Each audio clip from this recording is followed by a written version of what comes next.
to heal my sorrow. Dead tomorrow, road to nowhere. Faceless nightmare. Victim of fate that leaves me hollow. Not conformity, spreading mattresses. Devastating my hate gets stronger. Days get longer. You're my misery. Let's begin. Welcome back to the block. I'm your host, Kyle Johnston. It's for the late night addicts, the early morning coffee drinkers, people who have an opinion, people who are curious about this world. Remember, you can find my work on Twitter at KJ_theblock. Find my work on my blog site, kylejohnsontheblock.wordpress.com. Pleasure and the pain. It's what the DNC basically is all about. Even though Clinton only spoke for about 2 minutes last night, it was fucking painful. Painful. And I'll get to that in a bit. You know, if you watch me, if you watch this pod, I just don't like her. I don't trust her. I don't like her. The Bush-Clinton, or the Bush-Clinton, foundation, basically, era. I'll get to that in a bit. We're going to talk a little sports first before I get to the DNC. Tell you what, it's definitely been exciting. It's been interesting. It's been fucking entertaining. This Blue Jays game that's on right now has not been entertaining. Sitting here, we're riding the over 9.5 runs. And we're sitting at 4-0 San Diego. First 3 innings, nothing really happened. Till the top of the third. San Diego homered for the 25th straight fucking game. I didn't see the home run, actually. I went up, started preparing for this, started getting this stuff ready. Melvin Upton Jr., or the artist formerly known as BJ, Melvin Upton Jr., yeah, he's starting in the, left field for the Jays today. I do have the Jays on the money line, parlayed with the San Francisco Giants as well. So, oh no, we're not looking fucking good. It's going to be a fucking sweat job. Good thing is that the San Diego bullpen, as we witnessed last night, sucks. Fucking horrendous. It's pretty sad when Fernando Rodney was your fucking best fucking relief pitcher, man. They traded him over to Miami. He'll do well in a, more of a support role. 7th, 8th inning kind of guy. Face 1 or 2 batters. Not really too worried about going up against the top of the, the meat of the lineup. Trying to get those 3 outs. But the San Diego bullpen's awful, so hopefully that could fucking come back into play today. I'll give you some updates as this podcast rolls on. Kevin Pillar's up at the bat right now. Perdomo's still on the mound for the San Diego Padres. I'm going to talk a little about Major League Baseball. I'll talk a little Blue Jays and their trades and my views on that. I'm going to start with Chris Sale, since I haven't done my podcast a little bit. I'm sure everybody is pretty aware right now what Chris Sale is doing right now, or what he did, and what he did to serve his suspension right now, I should say. Well aware. So basically, like the White Sox, they were going to wear their 3rd jerseys. Some retro night that Major League Baseball's been doing. Kind of pump a 3rd, 4th. I agree with them. They're like the fucking 5th jerseys now, for fuck's sake. So they come out with a new one every fucking year, too. And they're kind of tailored to the old style. They're not fucking comfortable. They don't look fucking comfortable. At least fucking, this particular outfit, it had the fucking collar. It was kind of like this, but it wasn't buttoned up and shit. But it had the fucking collar on it. It just didn't look like a fucking baseball uniform, man. Just didn't look fucking comfortable to me either. Now, Chris Sale, he fucking took a knife, cut up a bunch of his fucking, his jersey, a couple of his teammates, in a fucking statement.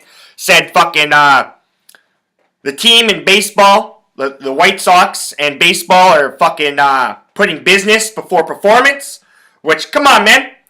Fucking, if you haven't realized this by now, holy fuck, man. But, I'm glad he came out and said it. We always rip athletes for not coming out in certain moments when it's right. whether it affects the game or whether it's a political push. In the right situation, we always complain that they never fucking do it. They always keep their mouths shut because they got money on the line and contracts and endorsements. So fucking good on Chris Sale because he's fucking right. It's been going on for a long time that fucking sports has been shifting over to a business and putting business and money ahead of performance. Now, the suits can argue that the money that they've made from the business side of the game has helped enhance performance with better weight rooms, better trainers, better off-season training, etc., etc. Preseason training, better gyms, establishments, etc., etc. Which is true. But when it comes to game day performance, man, especially pitchers, like some athletes are just fucking they're weird, man. They're fucking wired differently. That's why they're fucking professional athletes. You know how fucking hard it is to become a professional athlete? Some of them are wired differently, man. Some appear to be normal, but behind the scenes they're fucking different, man. Some are ruthless. Some can fucking switch it on and switch it off better than others. And I agree with Chris Sale. If it's fucking going to affect my performance, I don't want to fucking wear it. Now, would I went about it a different way? Yeah, I don't think I would. Would I have sliced up my jersey in protest? Yeah. Would I went over to my teammates and all these fucking guys and cut up their jerseys? No. Maybe they're going to fucking sign it and give it to charity or something like that. Maybe their fucking kid wants it. Or maybe a teammate kid's fucking likes trying to fucking think of a couple fucking White Sox players right now. Maybe a kid likes Todd Frazier. Looks up, maybe fucking Melky Cabrera's kid likes Todd Frazier. Or Todd Frazier's kid likes Melky Cabrera. And they want to, and they're going to fucking get an autograph fucking like third or fourth, fifth jersey from them. Maybe they're going to fucking charity. Fucking hat's pissing me off fucking today. Well, San Diego just put another fucking run on the board. R.A. Dickey's starting to do exactly what I thought R.A. Dickey would do, but I thought the Jays' bats would fucking definitely come alive today. Brett Wallace, former Toronto Blue Jay prospect. Pretty sure he got, he was picked up from the Brewers in that fucking, I think it was like, didn't the Jays swap somebody right away from the Halliday deal over to the fucking Brewers, and then that guy got fucking swapped for fucking like Brett Laurie or something? Pretty sure he got dealt for Brett Laurie eventually or something like that. But there was a fucking merry-go-round going around in that area of the Blue Jays. So go back to it. But one-time Toronto Blue Jay prospect, Brett Wallace. So 5-0 San Diego. And did Chris Sale deserve to be suspended? Yeah. Like, come on, man. Like, do you fucking think the team is just gonna fucking let you do that? Kind of fucking hurts your Cy Young fucking chances. But then again, if you're gonna go out there and pitch something you're not comfortable in, it kind of fucking fucks up your Cy Young chances anyways, and your team's fucking has its own doing. Now, I don't know if these guys were fitted before, or what the deal is, or how fucking Major League Baseball fucking goes about their jerseys and their jersey sizing. Are they tailored? Do they just say, hey, do you want medium, large, fucking extra large? So I don't know that fucking business side of Major League Baseball, what happens behind the scenes. But fuck, man. I agree. There comes to a point, man, where you gotta stop fucking making these athletes wear all these different kinds of fucking shit. Unless they fucking wore them in practice, unless they fucking use them, unless they're fucking tailored to them somewhat, and they're fucking comfortable. I can see coming out with new different styles at the beginning of the season because they have the whole preseason to get used to them. They have the summer to get used to them. You can fucking go over all the details, etc., etc.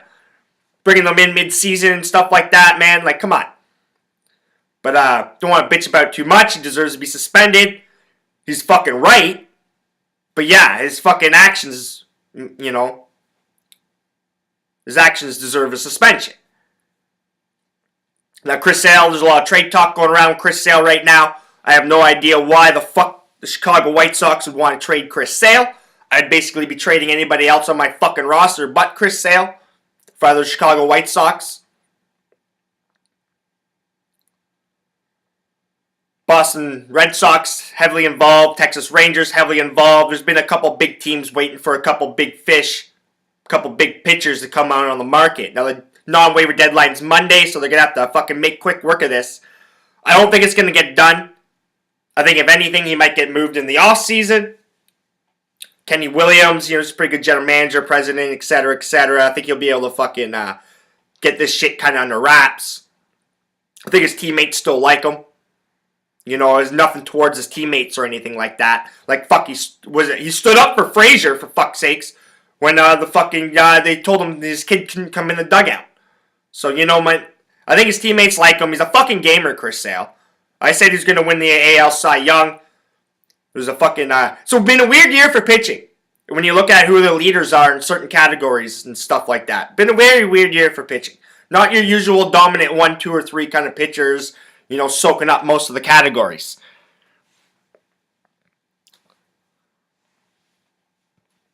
But we'll move on. Stay in the big leagues. We'll move on to the Toronto Blue Jays.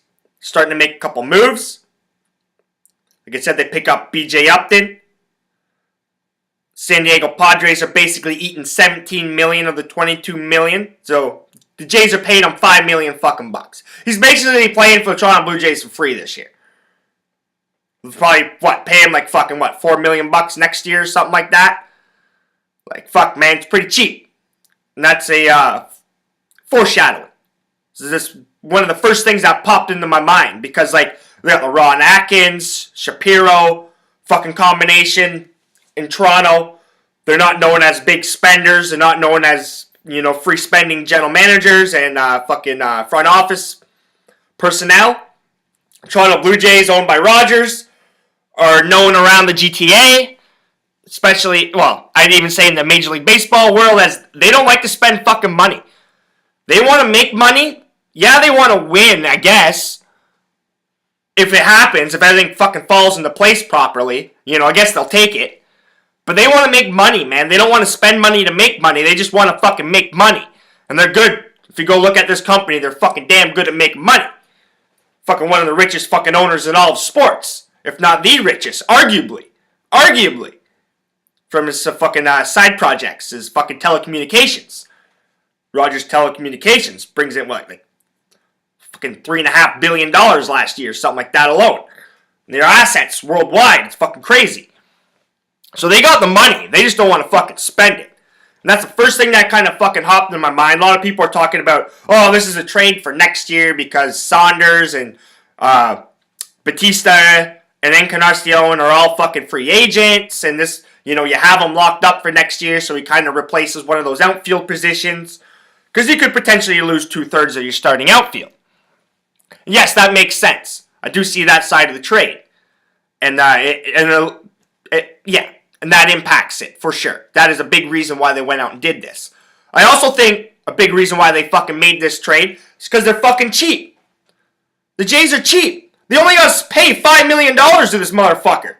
And that's perfect for the Jays. You go up to the fucking suits in the fucking front office of Rogers and sit and say, hey, we can get a half-decent player.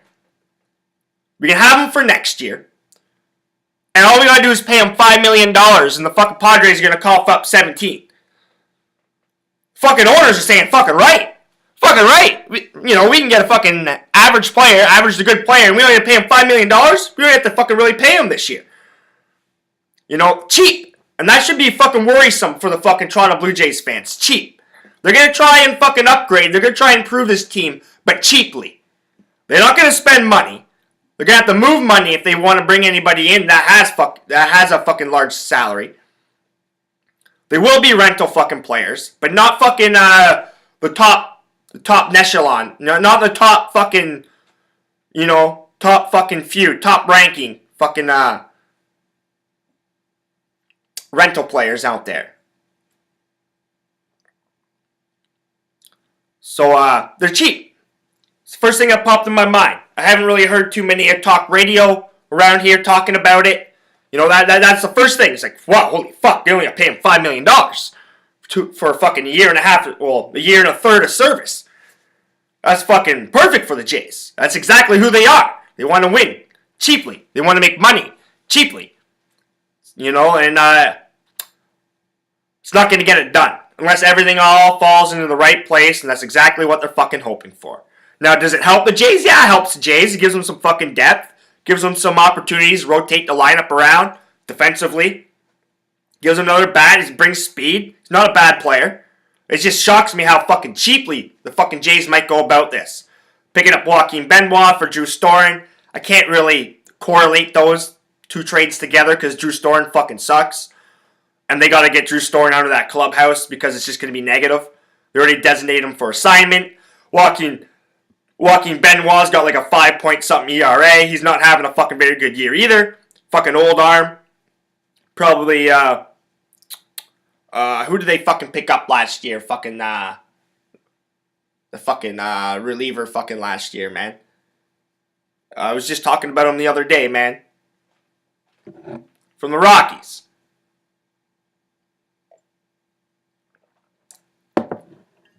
Oh, man.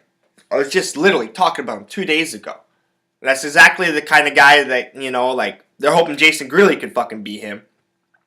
Oh, my God. Anyways, it'll fucking come to me.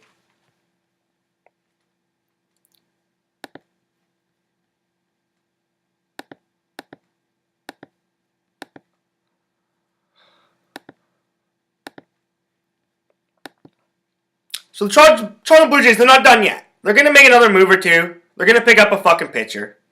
They need to pick up 2 pitchers, in my opinion. They need 2 pitchers.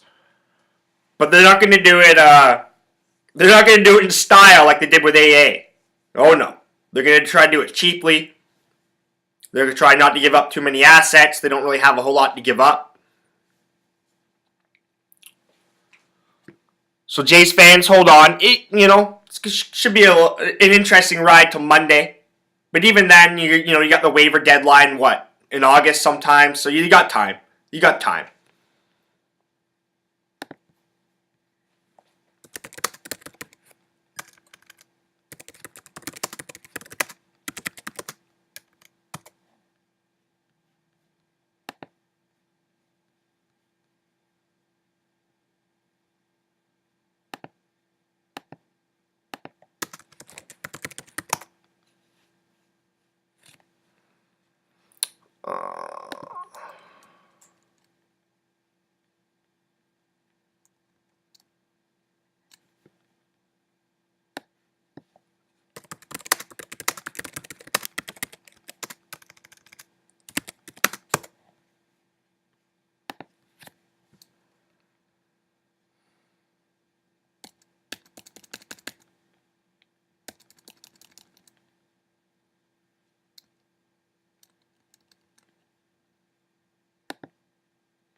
So Troy Hawkins, Minnesota Twins, Colorado Rockies. Troy Hawkins, been around forever. Robin Benoit or Greasley could do what LaTroy Hawkins did for them last year. And a lot of people don't think he was that impactful, but he was. He helped settle down that bullpen. He came in and got 1 or 2 guys out when he fucking needed to. He was kind of a little bit of a specialist, a little bit of a mentor. He fulfilled a really good role and did a damn good job at it last year with the Jays, LaTroy Hawkins. That's kind of what they're looking for. I still think, like Ryan Dull, I'm an Oakland A's fan, like he'd be a perfect pitcher, bullpen pitcher for the Jays. He's not a lefty. The Jays need a fucking left-handed reliever, I'll tell you that much. Cecil and Loop just ain't gonna fucking cut it, man. Over and over again. If I was a Jays fan and I kept seeing Cecil and fucking Loop come out and face left-handed batters, it'd be fucking, I'd be going through fucking televisions, I'll tell you that much. Some fucking Best Buy or whatever, man, would make some good fucking cash off me. But anyways, it's enough with the Major League Baseball. I'll jump into some sports picks right now, and I'll finish off with the DNC. I'll just fly through my sports picks kind of as quick as possible. As I stated, I'm riding the over in the Jays-Padres game right now, 9.5. Looks like the Jays just cashed the first run. Sacrifice fly by Darwin Barney. 5-1 San Diego. We're starting to creep up there. We're creeping up there. We need the Jays, like I said, man, this, first and foremost, Padres bullpen sucks. Jays bats can come alive at any time. San Diego are still capable of getting some runs off the Jays bullpen because they're, ain't nothing set in stone with that fucking bullpen. So we're still alive in this. So I got the over, 9.5, the Jays Padres. I'm also riding the Jays money line. I got that parlayed up with the San Francisco Giants. They're hosting the Cincinnati Reds. Now this is a 3 o'clock Eastern Time first pitch. 3:45 to be exact, Eastern Time first pitch.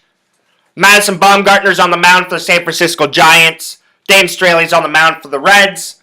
Madison Bumgarner, hasn't had the best of luck. The Giants' bats went fucking dry.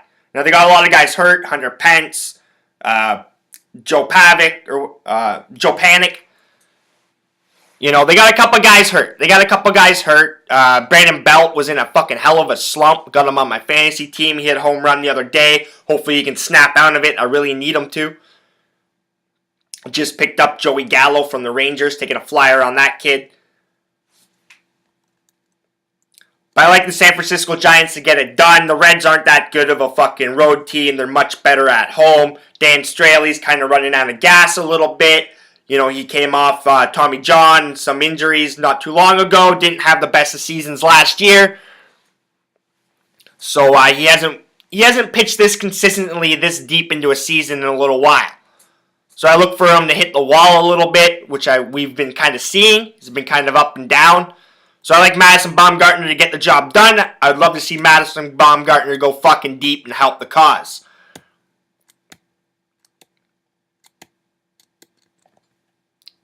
Staying in the major leagues, Colorado Rockies.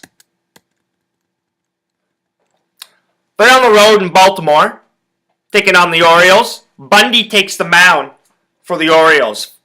He started the season as a relief pitcher for the Orioles, made his first start. I think he went 5 innings, gave up, 3 earned runs or something like that.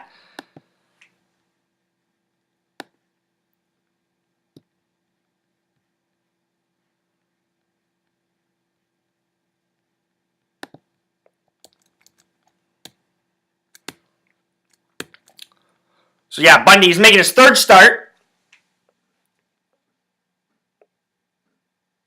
He struck out 5 in 5 innings his last time out. He only allowed 1 earned run.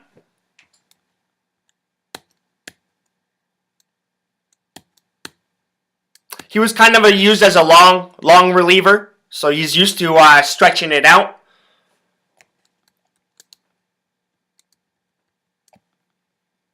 Couple interesting notes about this game. Chris Davis is 0 for 24, 11 strikeouts his last 7 games. Hopefully he can stay quiet. Same can be said about Matt Wieters since coming back from a foot injury. 2 games. He's 0 for 8 in his last 2 games, kind of slow. For Colorado Rocky fans out there, Gerardo Parra, he's scheduled to begin his rehab assignment, AA on Friday.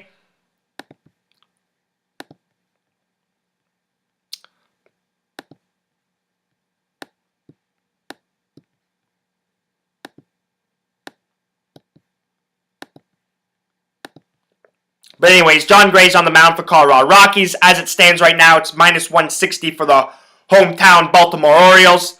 Total in this game is 9 runs. Like I said, I'm going to take a flyer with the Colorado Rockies. I think Nolan Arenado, Trevor Story, Reynolds, the rest of the Colorado Rockies bats, I think they'll come alive. I don't think Bundy will get out of the 5th inning. Colorado Rockies have won 5 of the last 6 games. They're looking to make a little bit of a run here. They're going to be a tough team down the stretch for these teams looking to lock into a wild card spot. You never know. Remember when Colorado won like 28 games in a row or something like that? Fucking power of the way to the fucking World Series or something like that? So yeah, they definitely got it in it to make a run with the power. We're starting to see John Gray and Bettis and stuff like that starting to pitch a lot more consistently. So I'm going to take the Colorado Rockies at plus 140 to defeat the Baltimore Orioles. St. Louis Cardinals are on the road against New York Mets. I'm going to try and speed this up. Wainwright, the ace, starting to round into form. Fucking pitching awfully good in his last 6 starts. He's on the mound for the Cardinals. Verrett takes the ball for the Mets. Cardinals are minus 130, road favorites. Total in this game 7.5. I like the St. Louis Cardinals at minus 130. I think the Cardinals are going to make a big push for the wild card spot and get into it. New York Mets are struggling right now. Their bullpen's struggling a little bit. You know, they're starting to allow runs. Their bats are fucking cold as fuck. Cold as ice. Just about as cold as ice as fucking Hillary Clinton's fucking stare. But anyways, I like the St. Louis Cardinals at minus 130. And my last game of the day is the Chicago Cubs. They're hosting the crosstown rivals, Chicago White Sox. Jason Hamill, been fucking consistent all season. Consistently good all season. As it stands right now, Cubs are minus 225 money line favorites. Renato is on the mound for the White Sox. Don't know much about this kid. Total in this game is 9 runs. I like the under. Hamill's been pitching well. The Chicago Cubs bats have been very cold. The White Sox, they can't hit, especially on the road. They're an awful road team. So I like the under 9 in Chicago Cubs, Chicago White Sox game. So I'm going to move on to the DNC. I'll just recap these.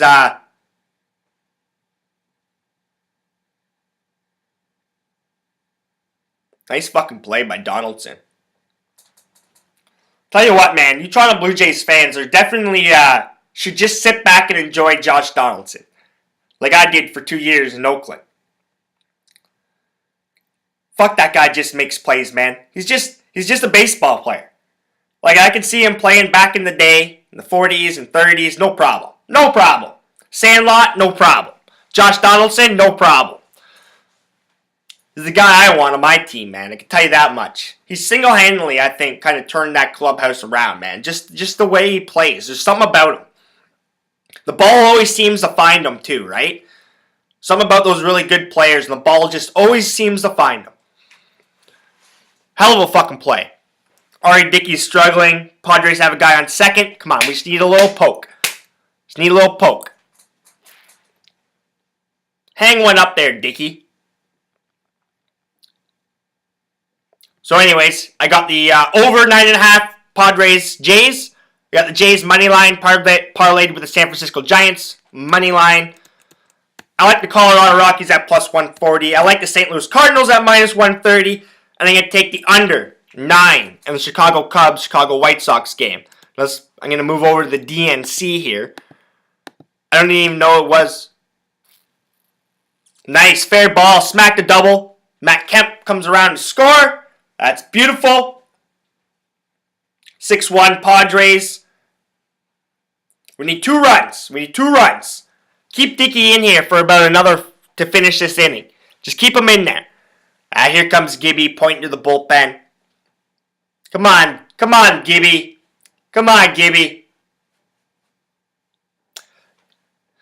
Yeah, the Jays are in a lot of trouble here with Ari Dickey, man. Dickey's fucking struggling. Actually, he pitched all right. You know, like, he was consistently average, I guess. You could say in his last few starts was okay. He's like their number 5 starter, right? But, like, with Stroman struggling, Estrada, and you never know when his back problem is going to flare up. They're relying on J.A. Happ.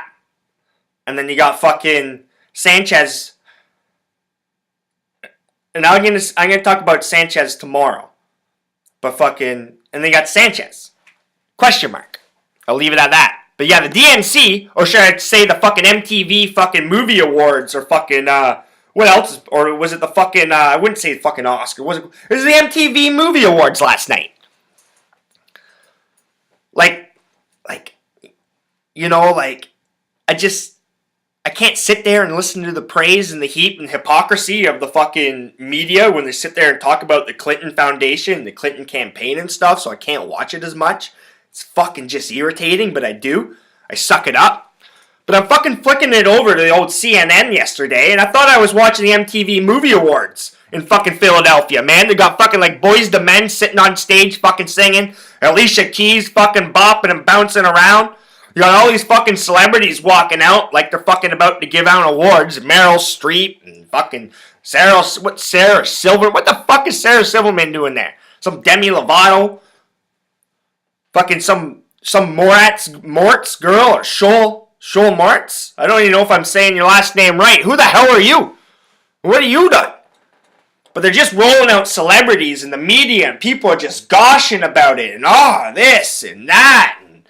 Between the celebrities and children and girls, and I love the female movement, don't get me wrong, but fuck, man, you guys really pushed that last night. Fuck. And good on you. But, like, you guys gotta look around and look at all the other countries in the world that have female presidents and female prime ministers. And there's an awful fucking lot, man. Malta, Germany, fucking Croatia. You know, fucking looking over Theresa May in England. You know, like they've had them for many. They've had multiple. These countries. You know, it's I understand it's a big thing in America, and it should be, and it's about fucking time. And I really would love to have a female president, but not Hillary Clinton. Not Hillary Clinton, man. Not Hillary Clinton. I don't care about the female push that much. Actually, it's just the fucking Hillary. It's just like they're making her out to be some fucking angel, man, and people are going to be deeply disappointed when they find out, man, she's status quo. She might even be more sneakier and evil than a lot of those people that are status quo and the fucking those politicians that are status quo. Like, shit's going to stay the same, man. Shit's going to be sneaky and shit, man. Like, it's fucking hilarious that they're pointing to the fucking Russians and fucking involving them with the Trump Foundation. Shit, I mean, the Trump campaign and stuff like that. Yeah, Trump's probably behind the DNC leaks and stuff like that. But it's pretty fucking hilarious that they're fucking pointing to Russia and shit like that. There's probably some fucking hacker fucking living in exile in Russia or something like that. It's fucking anything. Highly doubt fucking Vladimir Putin and them are gonna go fucking release shit about the fucking Democratic fucking party and shit like that. You know, Putin's not scared. Putin will sit back. I know Putin's got ties and business relationships with Donald Trump. People are putting all the fucking dots and connecting all that shit together. And I'm not defending Donald Trump. He's a fucking idiot. He's the last guy I want as president. I don't want any of these people. I don't want any of these people. Let's go to that independent guy, Johnston. But like fucking seeing the celebrities roll out was just fucking disgusting and stuff. I know that fucking Donald Trump had some fucking celebrities. Big difference though too. A-listers and fucking like F-listers for fucking Donald Trump? Donald Trump's rolling out the F-listers. Like, it's basically a fucking cast of the fucking Apprenticeship, basically. He basically went and fucking got the cast of The Apprentice and fucking said, come on out, you bunch of fucking, like, F-listers, basically.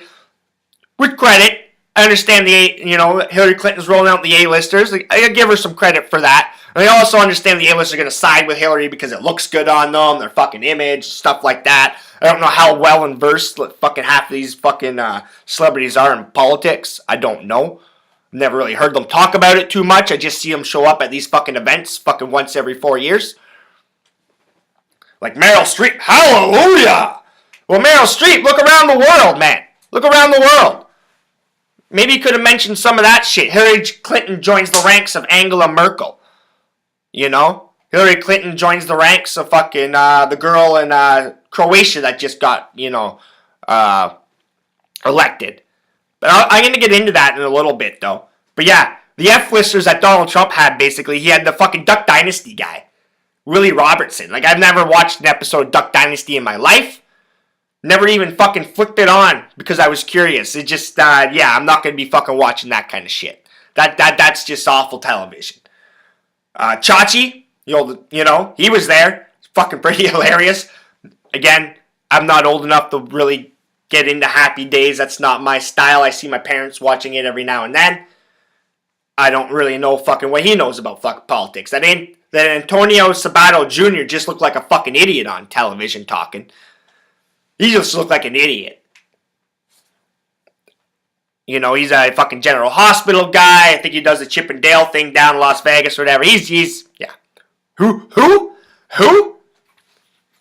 And he just looked like an absolute idiot talking on television. Sean Duffy, former star of Real World. They got a couple like reality TV stars and stuff like that. That's what I mean. They have to pull out the reality TV stars. Fucking Natalie Golbis, she was there to fucking brighten up the fucking picture. She probably looked fucking good. I didn't see her or anything like that, but yeah, she was probably fucking working the stage. You know why she was there. Professional golfers. Like, fuck, man. You suck as a golfer, man. You better go fucking get on the practice round, Natalie. You're lucky you look good, Natalie, because if you didn't look good, no one would fucking care about you, because you ain't a fucking good golfer. Some other person from Bold and Beautiful. It's funny that they got Donald Trump and fucking Eric Trump's fucking sons listed as fucking celebrities too, because the Apprentice shit. Pretty fucking hilarious. Now I give him credit a little bit that he didn't roll out as many fucking A-listers and like, because I really think Hillary's sucking up to the fucking celebrity vote. Because a lot of young people like celebrities, and it's the fucking, like, the domino fucking effect, right? You get the celebrities, and you get the young people that fucking follow them on Twitter and all that fucking shit. Fucking brainwashing them and all that stuff. So that's the only reason why I don't like it. Seeing the celebrities rolling out and stuff like that. Not because I really don't know who the hell they are, because I don't know who some of them are. Like Elizabeth Banks and stuff like that. Like, fuck, man, you're fucking some fucking side actor on fucking Hunger Games. Who cares? Coming out like you fucking own the place. Like I said, it was like an MTV fucking movie awards last night. But yeah, I just don't like you're trying to appease that fucking vote that way, man. Hope the fucking young people, hope the fucking millennials are smarter than that, fucking see through you. I know the Bernie Sanders supporters could. They were fucking making their voice heard, I can tell you that much. Didn't hear CNN talk a whole lot about that. 700 delegates fucking walked out? Like, I'm a Bernie Sanders guy. I'm a social democrat. Like, I'm a fucking Democrat, and I'm sitting here ripping the fucking hell out of fucking Hillary Clinton. And you know I would never fucking vote for fucking Donald Trump. So, bad position to be in. Thank God I'm a Canadian. But anyways, we're just going to have some magical election soon. That's what we do down here in Canada. Some magical election will pop up, and we'll all go vote. But anyways, yeah, I just don't like her appeasing the fucking young people's vote that way, using the fucking celebrity vote and celebrity image and stuff like that, man. Because you gotta remember, celebrities about image, first and foremost, about them. They got a fucking empire to fucking build, you know, got Eva Longoria down there, and fucking, like, that Banks. She had a fucking whole fucking list, man. It was quite fun fucking, and that Banks came out to the fucking Donald Trump fucking entrance and shit like that. But the one thing I noticed about the DNC and stuff like that, which is very similar to the fucking Republican National Convention, I don't hear a whole lot about it, is they didn't fucking talk about a whole lot of anything. The Republicans got hammered for saying, where's the policy? Where's the policy? Where's the policy? Well, Democrats, where's the policy? Where's the fucking policy? You guys aren't talking about jack shit either. Talking about the families and humanizing them and doing the exact same thing that the fucking other convention fucking did. The exact same fucking thing. You're just having like fucking singers and dancers and shit like that up there and shit. And crazy fucking effects and glass breaking and shit. And I give credit to the fucking the stage, the set design team and the fucking like graphics and the control room in the back for fucking making some of those effects and shit. They're pretty cool, man. Give them fucking credit for that. But the hypocrisy of it. They do the same fucking... They're all the fucking same. They're all the same. Them, the red, the blue, they're fucking all the same. They're all a bunch of fucking liars. They're all evil. They all talk about fucking nothing. And they're just trying to fucking be the smartest one to talk about fucking nothing. But it was pretty funny to see the difference of fucking celebrities that came out to this fucking shit and stuff like that. You know, and like, Donald Trump, he reaches out to young people by, the Twitter and the 140 characters and shit like that. But there were some alright fucking speeches. I said there were some good ones on the Republican side. There was a couple good ones on the Democratic side as well. Michelle Obama's, a lot of people are praising hers. It was good. I don't think it was over the top fucking crazy good, but it was good. Bill Clinton's was fucking awful. Holy fuck, I just can't listen to that guy fucking around. I just can't even look at him. You know, and just think, and just like, fuck, man, you ruined the fucking 19, 20-year-old girl's fucking life. You and your fucking wife. You run a fucking evil foundation that steals money from fucking people. You built fucking like a Marriott hotel in fucking Haiti instead of giving them fucking money. It's just fucking god awful, man. Like, it's just awful. Just awful. And like I was watching the fucking The View today, and they're saying, why can't the Clintons make money like Donald Trump makes money? Well, Donald Trump doesn't work in the same fucking business that the fucking Clintons and the Trumps have been fucking working in, where they fucking have access to certain fucking kind of power, where they fucking have the fucking public trust in certain fucking jobs that they were doing at certain fucking times of their employment. You know, and Bill Clinton was the fucking president, and she was the fucking Secretary of State and shit, and they're running their foundation, fucking making deals, and running their fucking Clinton Foundation, and while they're doing both jobs, they're making deals with fucking people and shit like that, man, outside of the fucking, you know, outside of what they should have been doing for the U.S. government. You know? Yeah, they got paid to speak sometimes and shit, but that's not gonna make you fucking billions of dollars. You know? Like, fuck, man. Like, that fucking, look, their daughter, they work in, like, fucking, like, non-for-profit fucking shit, and they're fucking loaded. Donald Trump didn't work in no non-for-profit fucking organization. He worked in fucking pure capitalism. And the Clintons and the fucking, they showed pure capitalism in a fucking, in an occupation that shouldn't have been pure capitalism. That's the problem, View. That's the problem. They're allowed to make money. They just shouldn't have been allowed to make money how they made it in that occupation. You know, they had the trust of a lot of fucking people. They had the trust of a lot of people. They give like, what, 8 to 10% away that they fucking make. Like, that's not a lot, man. Fucking make like $7 billion for fucking Haiti, and you only gotta give 8 or 10% of it away. Where the fucking rest of it go? They're not stupid. They've been making money for fucking a long time. They're making deals and business deals a long time. While they're in positions of power, positions of public trust. Donald Trump was just in pure capitalism. He was in real estate. That's the difference. But fucking, yeah, man. Just can't stand it. Fucking, but like, just, then I gotta hear her talk, man, and I just can't stand hearing her talk. There's just something about it. It's just like, I just think of all the things that's associated, all the things that's alleged. Fucking, her and the fucking Bush coalition, the Bush-Clinton coalition. Like, it's just, you gotta get rid of it, U.S. But Donald Trump's no solution either. You guys are stuck. You guys are in a bad position, man. Very bad position. I wouldn't want to be in that position. You know, if I was an American, they're asking me who the hell I was going to vote for. I'd be like, I don't fucking know. I'd be like, they're both fucking idiots. One lies better than the other. One's just a fucking idiot, and one's a great liar. Like, oh, man. So I don't know how this is going to affect it. I'm sure she's going to get a big push by the youth with all the celebrities and all that fucking stuff like that. I'm sure we'll see some more concerts and stuff like that. Barack Obama's speech will probably be very interesting. We'll see what he has to say. It's been all lovey-dovey in the DNC. Like, there's nothing going on in the world. All flowers. All flower power. It's been all flower power at the DNC. Well, it's not the real world right now, man. It's not the real world. And is it as horrific as Donald Trump portrays it to be? No. But it ain't all lovey-dovey, man. It ain't all fucking butterflies and rabbits jumping around and fucking rainbows. As like Bill Walsh, the drummer for fucking Black Sabbath.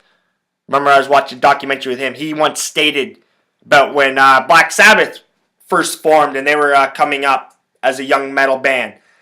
He said, man, like, all around us was flower power this, and on television you'd see, you know, Woodstock and the hippies, and flower power, and the protests, and putting the flowers in the guns and stuff, and everybody's loving the flower power movement, and like, it can solve all the world's problems. So Bill Walsh is like, well, fuck. Like, he's like, I look out the window here in Birmingham, England.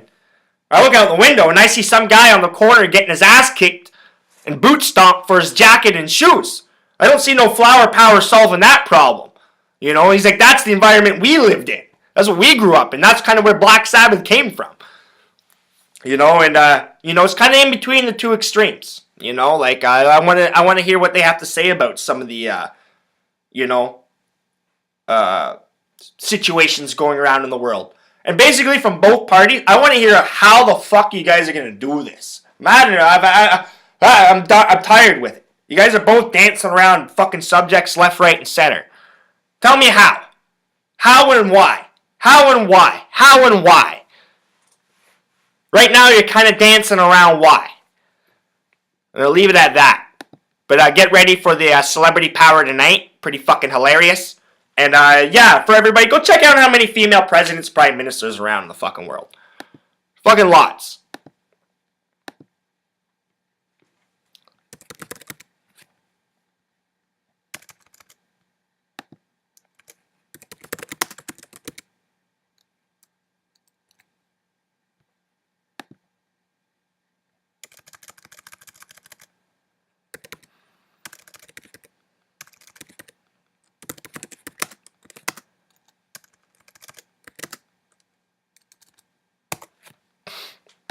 I was looking at it the other day.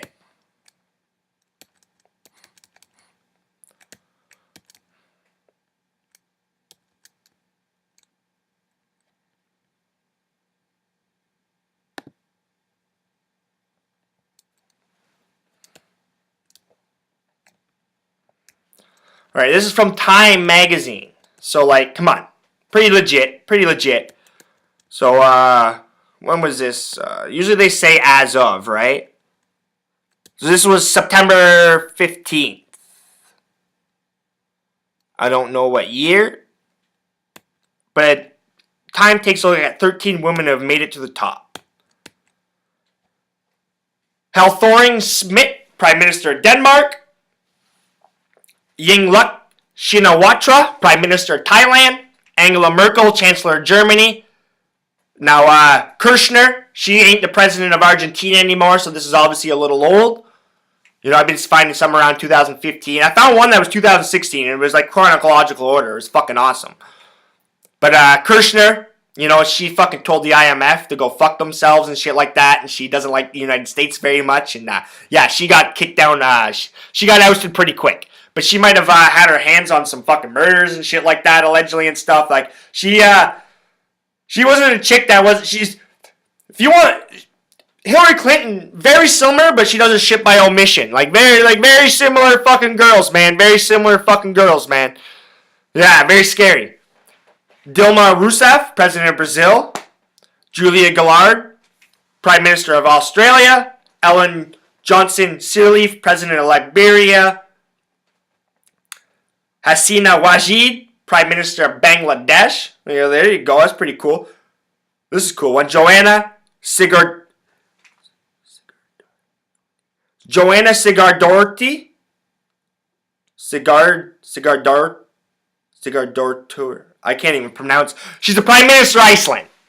I'm sorry, Joanna. I can't pronounce your last name. Sigardartori. Sigardotir. I can't pronounce that last name, man. I'm usually pretty good. Laura Chinchilla, President of Costa Rica. So yeah, man, we got 13 right here. So like, come on. It's about time America fucking stepped up to the fucking real world. I just wish it was a different girl. But in due time, we'll get the right one. They'll get the right one.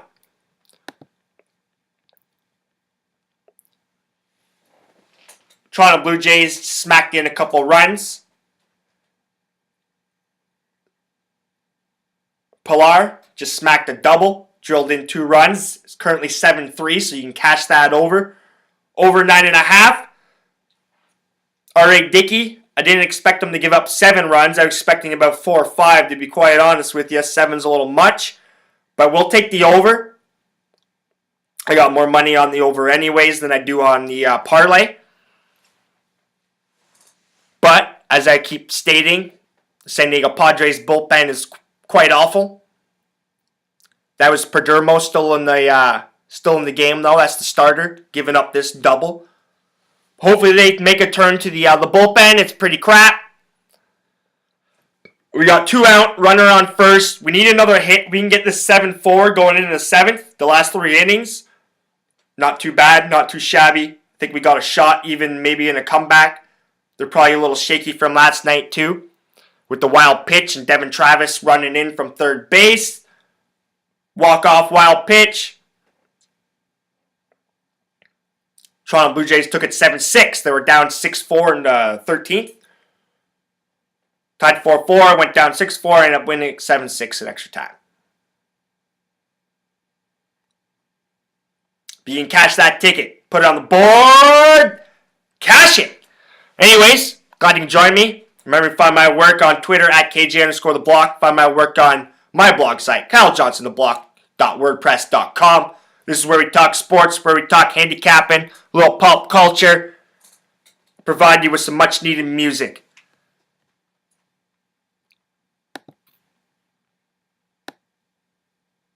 And remember, if you're not laying the money down the table, you're not winning.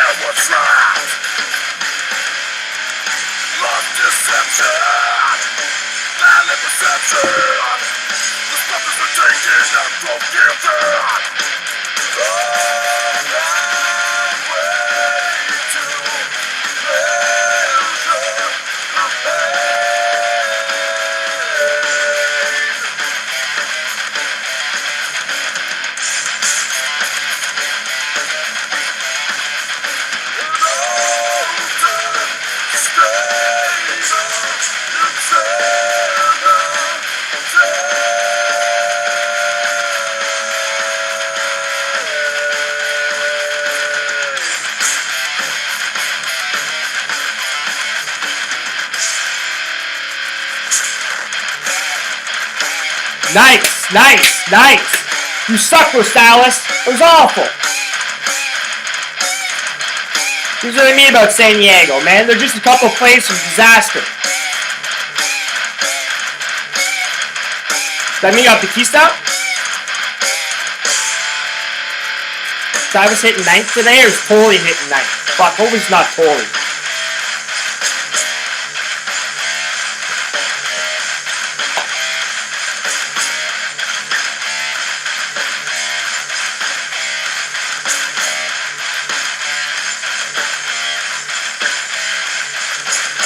Cabrera. Come on, Ezekiel. Well, wish me some luck here. I need a Jays little rally here. All we need is a single, man. All we need is a single. Get it in the heads. Get in the heads of them, man, and we'll be fine, man. San Diego's not mentally strong. Green's a rookie manager, too. Very raw.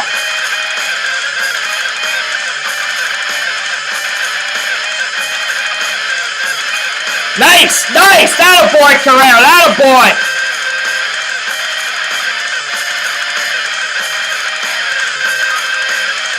This brings up Batista. Let's go, Batista! Alright, I'll let you go. Batista's up at bat. Runners on first and third. 2 out. 7-4 San Diego. Cheers.